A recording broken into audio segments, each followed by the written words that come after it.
Hey there, I'm Jesse Whelan, founder and director of learning at Sandbox Learning, and today, as part of our series on turbocharging your study, we're going to talk about the Pomodoro Technique. So what is it? Well, it's a technique developed by Francesco Cirillo in the 1980s. He was, and I believe still is, computer programmer engineer who came up with this technique to make himself more productive. Now, it's called Pomodoro, Italian for tomato, based on the timer that he had available, very similar to the one you see there that he used to work in his little Pomodoro blocks that we're going to talk about. Now, why we're going to do this? The main reason is to overcome procrastination. If you're like me and most people, the idea of doing a large block of study, or maybe you've got a big essay to write or something like that, can be quite overwhelming. The Pomodoro technique breaks things up into small Pomodoros, as they're called, little blocks of time to make it much more manageable for us. The idea is you work for a particular amount of time, and then you take a break. Then you work, take a break, work, take a break, and so on.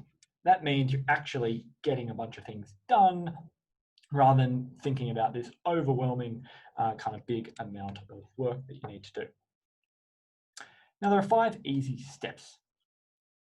The first step is you just need to choose your task. So before you begin, you should have a list of things that you need to do. This could be a bunch of definitions you're trying to learn. So you say, I'm going to learn these 30 definitions. It might be, I'm going to write 500 words.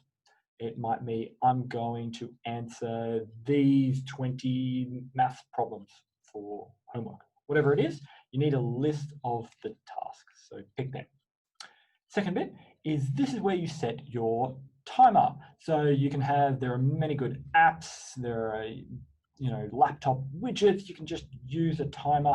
I don't suggest you do it on your phone because we want to avoid distractions, which we talk about next. Now, the traditional part of the Pomodoros, for the purists, you use 25 minutes, but there's nothing magical about this number. Anything more than 60 minutes, you'll find it's hard to concentrate.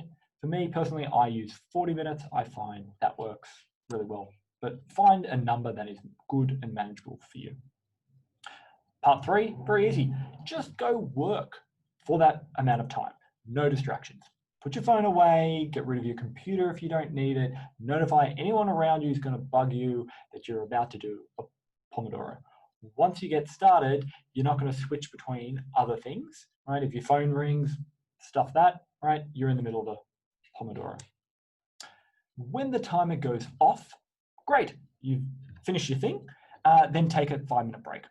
Get up, stretch your legs, move away from your study area. If you're working on your computer, get away from that. But have a proper 5-minute break.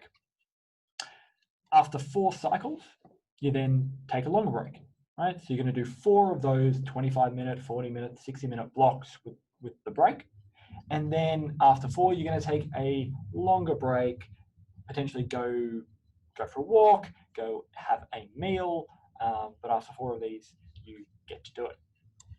Now, I will suggest a few kind of modifications that I highly recommend based on some kind of what-if scenarios. So what if you don't finish in time?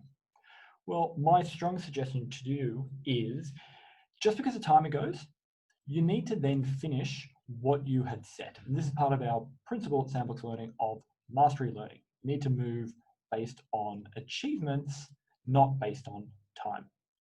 So if you thought you could do something in 25 minutes, but actually it's going to take you longer, well, you got to keep going until you finish that. The reason I suggest this is because you want to avoid situations where you're just kind of faffing around, not really working productively, and the timer goes, so that's okay, I'll move on. You want to be ticking off goals, not merely counting 25 or 40-minute blocks. The next question is, well, what if you finish early? Okay, great. You don't get to finish early, right? You're still in your Pomodoro, so that's why you want your handy list of activities. You want to pull something else onto the list. So if you've got 5 minutes left, try to pick an activity that you think will take 5 minutes. If you have 15 minutes left, again, pick an activity or a subset of the activity that you think will take 15 minutes. Now, the third question, great, you've got everything done, you eliminated your phone, you've been working, and then 12 minutes into it, someone interrupts you. What do? Well, Cirillo himself came up with a way to deal with this.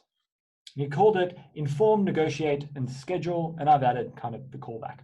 First of all, inform the other party, that you're working on something right now. Then negotiate a time that you can get back to them, right? So, okay, I'm working, I've got another 18 minutes, and I'll call you straight back after that. Then you want to schedule that follow-up so that you know when you're doing it. And once you finish your Pomodoro at the appropriate time, call them back. It's very simple, but comes back to the principle that Pomodoros are indivisible. It's all or nothing. If you're using 25 minutes, you can't do 17 minutes and go, oh, that's great, right? If you're distracted and you're spending more than a few minutes on something else, your Pomodoro is done. You have to redo it. And so that's it, right? For more tips, check us out on YouTube. We've got a bunch of videos there. Check out our blog for some more in-depth analysis. And as always, happy learning.